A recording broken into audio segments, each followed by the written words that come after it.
You punish yourself for not being enough, for not being perfect, for not healing fast enough, for feeling too much or nothing at all. You replay every mistake in your mind like it's your job to suffer, as if guilt is proof that you care. But here's the truth no one talks about. Being hard on yourself doesn't make you stronger. It only makes you tired. You convince yourself that self-criticism is a path to growth, that if you just push harder, hustle more, break yourself down a little further, you'll finally be worthy. That's a lie. The harsh voice in your head, the one that calls you lazy, weak, behind, was never yours to begin with.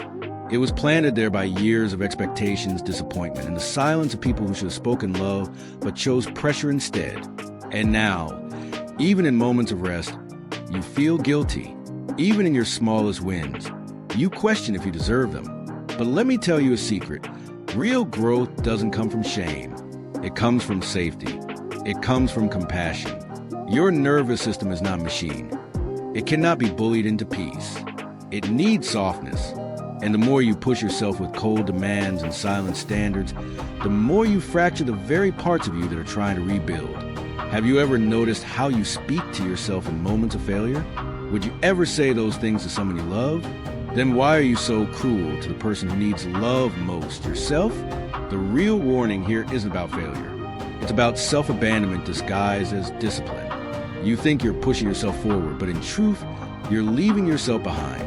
And every time you say, I should be better by now, you're telling the most wounded version of you that they're not welcome here.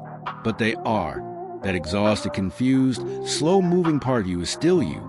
And they deserve grace, not because they're productive, but because they're alive. Healing is not a performance.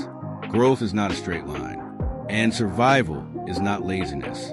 You've been trained to measure your worth in output, in improvement, in visible strength. But some of your strongest moments were invisible, like the time you didn't give up, even though you had every reason to. Like the time you got out of bed, spoke up for yourself, or cried in secret because the pain was too much to carry alone. That counts. That matters.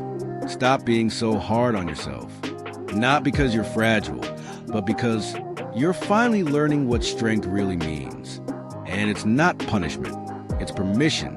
So here's your challenge. For once, meet your pain with kindness. Let go of the toxic voice that says you're not doing enough. And instead, ask yourself the question that changes everything. What would it look like if I treated myself like someone I'm trying to heal, not someone I'm trying to fix?